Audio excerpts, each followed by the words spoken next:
Hey, what's going on, everybody? Justin from Blue Collar Survival again. It's time for another review. Got a couple quick announcements before I begin this review. I'm going to try to get through this really fast. So I will put a little thing up here if you don't want to listen to all this stuff for the time of when the review starts. Anyway, I would like to start out by thanking Justin Craddock for loaning me this knife and several other ones. He is a member of the Facebook group EDC Gear and Pocket Knife. I will put a link in the description down below. Absolute amazing group. Great bunch of guys. It's a pretty large group, but just very supportive. They've been absolutely amazing to my channel. Thank you very much. Thank you, thank you, thank you. Also, big announcement for me. My channel has just partnered up with Grindworx.com. For those of you that don't know, Grindworx was formerly known as Blade Play, but it is now Grindworx, and they are actually the sister company to Blade HQ. They're Blade HQ's budget company, basically, which fits right along with my channel, seeing as I try to stick to the budget gear, and I know a lot of my viewers out there like to stick to the budget gear too.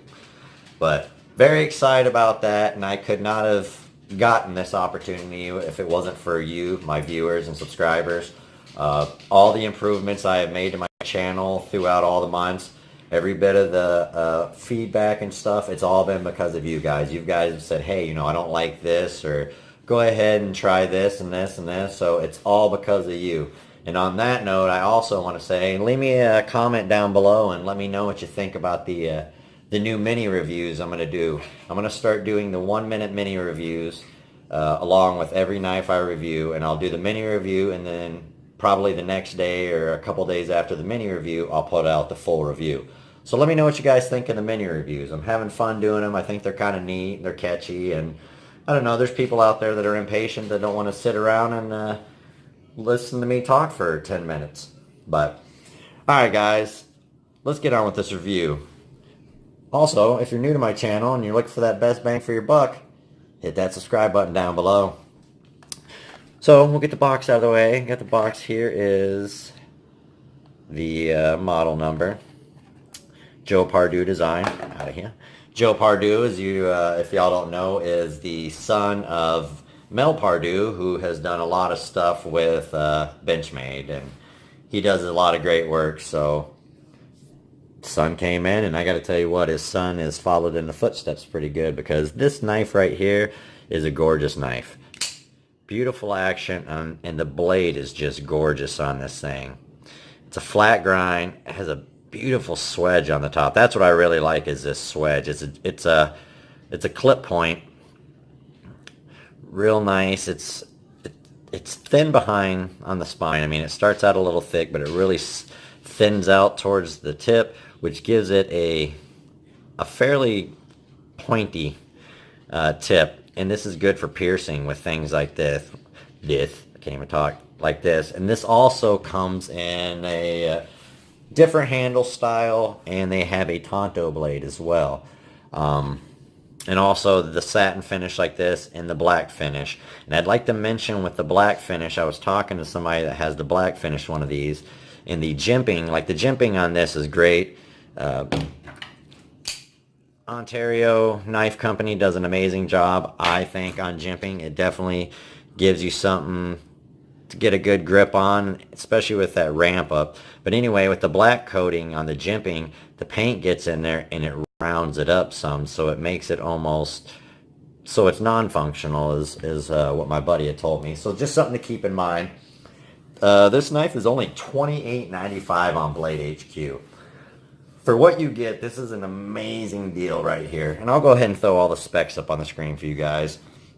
But 28 bucks, you get a real hefty knife, 3.5 inch blade with 2 1/4 or 3 1/4 cutting edge.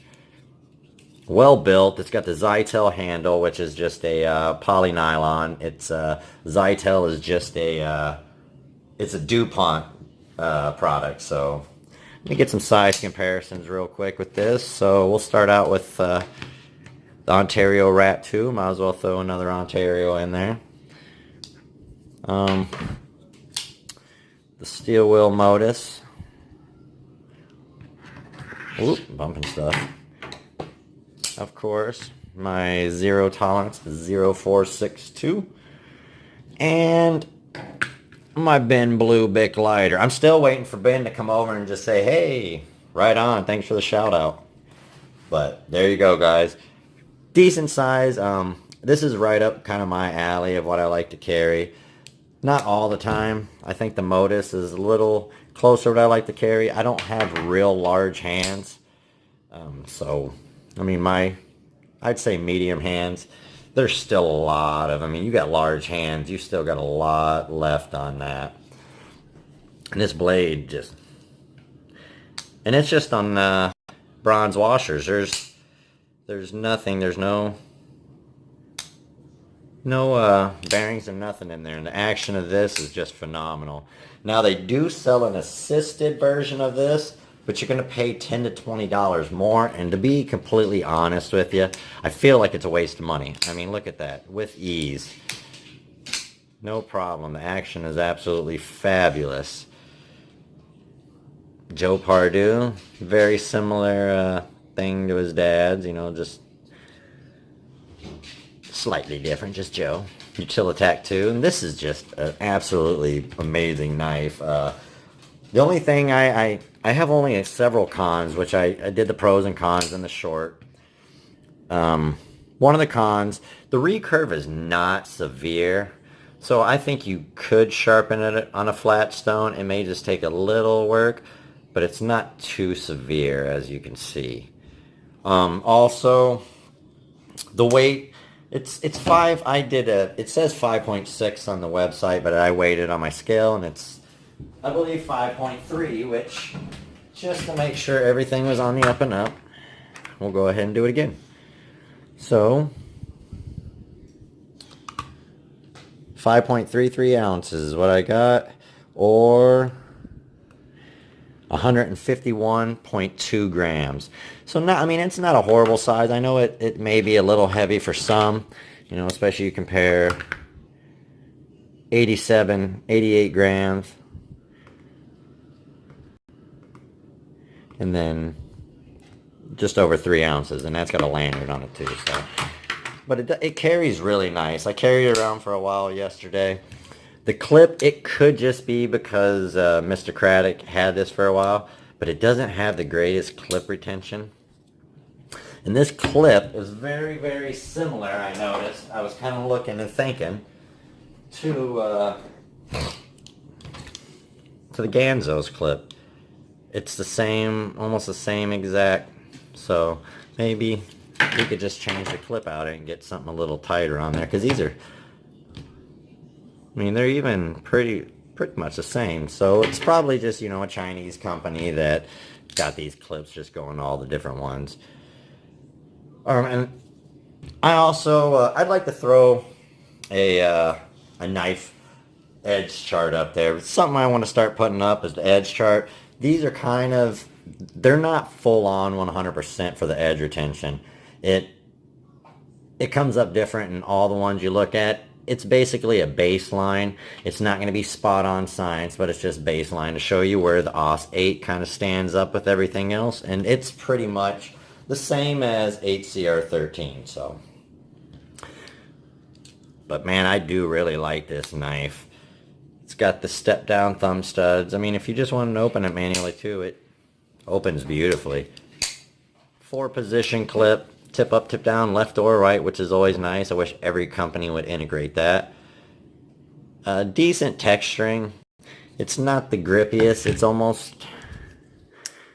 a little grippier than the, what they call the jean texture.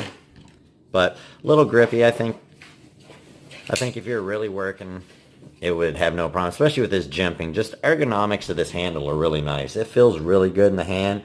I don't have any hot spots holding on to it. Got a lanyard hole, which is always good. I love a lanyard hole. But yeah, for, like I said, for $28, $29, this is a fabulous knife. It's a gorgeous knife, very tactical.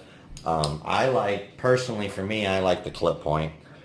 Tonto, I like Tontos. I think they look cool. I just don't think they're practical for me. I don't really have any practical uses for them.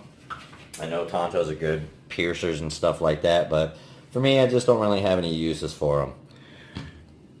And I want to show one more thing.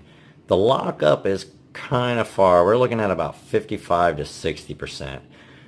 So, you know, a lot of times with these budget knives, it's going to be hit or miss on some things. You know, you may get one that the lockup is, you know, just 40% or so, which is great. They did not skeletonize the liners, so it's full stainless steel liners, back spacer. You got a little jimping, and this jimping is non-functional. You know, it just slides right over. I've never understood some of the jimping on the handles because they never amount to anything. But this jimping is good. I just love OKC's jimping. I will give them 2 thumbs up. Definitely one of the best companies when it comes to jimping on a pocket knife. Hands down, I will say that they are definitely one of the best. Alright guys, like I said, let me know what you guys thought about my quick reviews. And keep the feedback coming. I cannot improve without you guys telling me what I need to do and whatnot, because I'm not that good at looking back at myself and trying to figure out what my issues are. I feel like I'm perfect some days. Alright guys, this is Justin from Blue Collar Survival. You guys be safe.